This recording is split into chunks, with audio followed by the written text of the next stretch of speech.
चंद्रमा का उगना धरती के लिए अपने आप में एक उत्सव होता है। इसका रहस्य छिपा है चंद्रमा की 16 कलाओं में। इन्हीं में से एक कला है पुष्टि। पुष्टि चंद्रमा की चौथी कला है, जिसे कार्तिक महीने में कृष्ण पक्ष की चतुर्थी तिथि को सुहाग का चिन्ह माना जाता है। इसी पुष्टि कला के दर्शन कर सुहागिनें अपने सुहाग की अमरता की कामना करती हैं। सुहागनों की इस अमर कामना का रहस्य चंद्रमा की चौथी कला पुष्टि के आध्यात्मिक महत्व में छिपा हुआ है। चौथी कला के दर्शन शारीरिक और मानसिक स्वास्थ्य के लिए प्रभावी माना जाता है। तो आप समझ सकते हैं करवा चौथ के चंद्रोदय और इसकी आराधना का सांकेतिक अर्थ क्या है। यहां आपको बता दें कि व्रत के रूप में करवा चौथ का प्रत्यक्ष उल्लेख वैदिक ग्रंथों में नहीं मिलता। यह वैदिक काल के बाद बनाई हुई व्रत व्यवस्था का हिस्सा है। इसे आप कुछ ऐसे समझ सकते हैं, वेदों की रचना काल 3000 से 4000 साल पुराना माना जाता है। वैदिक काल में करवा चौथ जैसे किसी त्योहार का जिक्र नहीं है। इस व्रत को पहले करक चतुर्थी के रूप में मनाया जाता था। करक चतुर्थी का जिक्र वामन पुराण और नारद पुराण में मिलता है। पुराणों का रचना काल 350 ईस्वी से 1500 ईस्वी तक का माना जाता है। इसीलिए करवा चौथ की परंपरा मध्य युग के किसी काल में शुरू मानी जा सकती है। करक चतुर्थी के दिन स्त्रियां अमर सुहाग के लिए चंद्रमा को अर्घ्य देती थी। चंद्रमा को शांति, समृद्धि और स्थिरता का प्रतीक माना जाता है, इसीलिए इस व्रत का विधान बना। करवा चौथ का उल्लेख कुछ हिंदू ग्रंथों जैसे नारद पुराण और वामन पुराण में करक चतुर्थी के रूप में किया गया है। इन ग्रंथों के अनुसार महिलाएं कार्तिक मास के कृष्ण पक्ष की चतुर्थी को अपने पति के भलाई के लिए उपवास रखा करती हैं। करवा चौथ को रानी वीरवती से भी जोड़कर देखा जाता है। इसके अलावा मध्यकालीन इतिहास के संदर्भ में भारत में जब इस्लामी आक्रमणकारियों को चुनौती देने के लिए राजपूत पुरुष सैन्य अभियानों में हिस्सा लिया करते थे, उस दौरान राजपूत पुरुष अपनी पत्नियों को और अपने बच्चों को घर पर छोड़ के जाया करते थे, युद्ध में निकल जाया करते थे। उनकी पत्नियां उनके सुरक्षित वापसी के लिए प्रार्थना करती थीं और व्रत रखती थीं। इसे भी करवा चौथ के नैरेटिव से जोड़ा गया है। करवा चौथ के प्राचीन विधानों में कुछ कथाएं भी जुड़ी, जैसे महाभारत काल की ये कथा। इसके मुताबिक अज्ञातवास के दौरान भगवान श्री कृष्ण ने द्रौपदी को करक चतुर्थी की वो कथा सुनाई जो भगवान शिव ने कभी देवी पार्वती को सुनाई थी। एक दिन जब उसका पति नदी में स्नान कर रहा था, तब एक मगरमच्छ ने उसे पकड़ लिया। करवा ने अपने पति की रक्षा के लिए दृढ़ संकल्प लिया। मगरमच्छ को एक सूती धागे से बांध दिया। फिर उसने यमराज से प्रार्थना की कि मगरमच्छ को दंड दे और उसके पति की रक्षा करे। यमराज करवा के समर्पण से प्रभावित हुए और मगरमच्छ को दंडित किया और उसके पति को दीर्घायु का आशीर्वाद दिया।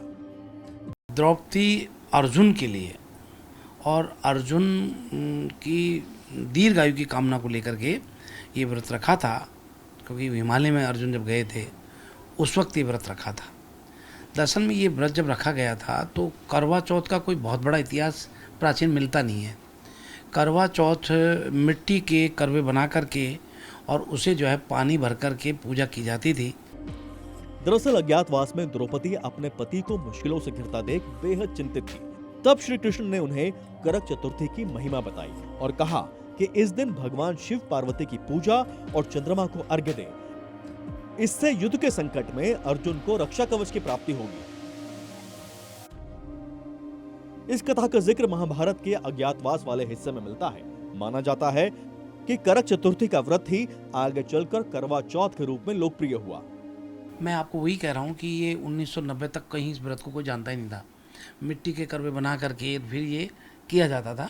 लेकिन आज स्थिति ये हो गई कि करवा चौथ का जो व्रत है, और चूँकि कार्तिक में आता है और कार्तिक स्नान महिलाएं करती हैं, और बहुत से लोग तो कार्तिक पूरे महीने स्नान करते हैं, तो जो चतुर्थी का व्रत करती हैं तो मिट्टी के करवे बना के करती थी, अब वो करवा चौथ कहलाने लगी।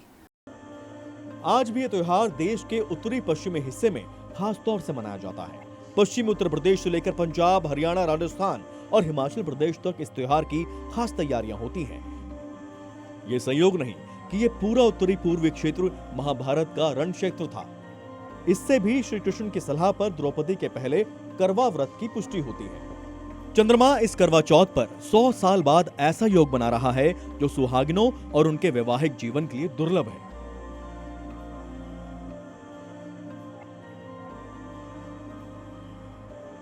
इस करवा चौथ चंद्रमा अपनी सर्वोच्च राशि वृषभ में विराजमान।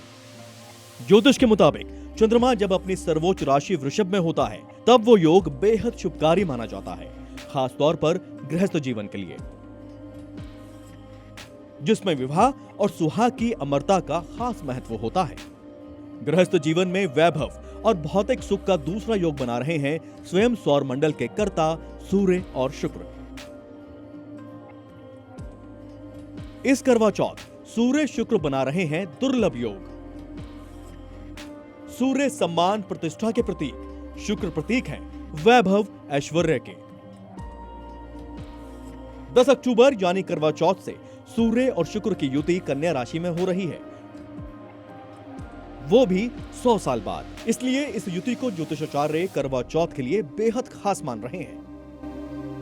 वैसे विशेष तौर पर सुहागन महिलाएं इस व्रत को अपने पति की दीर्घायु की कामना को लेकर करती हैं। और आजकल के प्रचलन में तो आप देख ही रहे हैं कि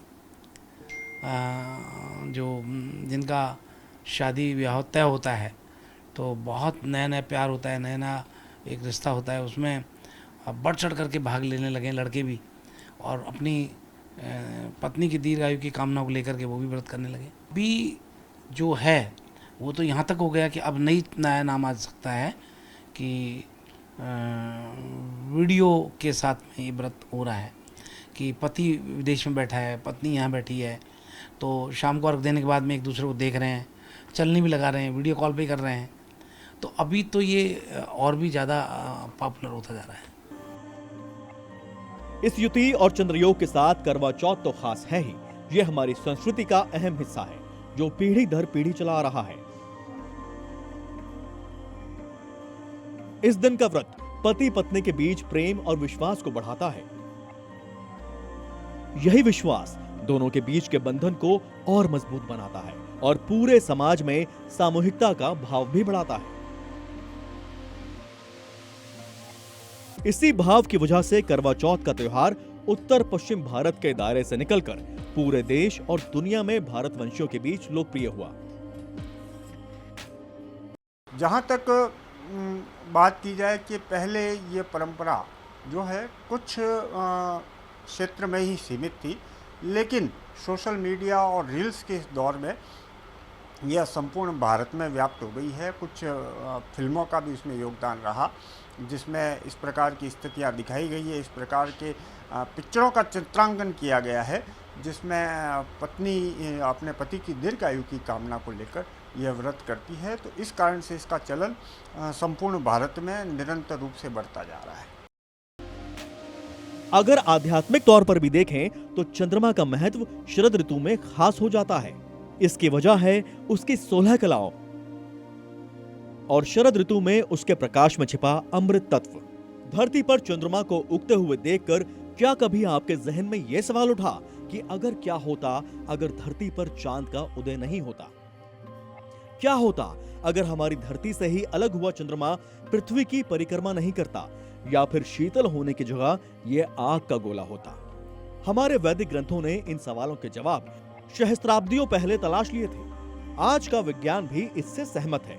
चंद्रमा का शीतल होना, पृथ्वी की परिक्रमा करते एक ही पथ में घूमना धरती पर जीवन सुलभ बनाता है।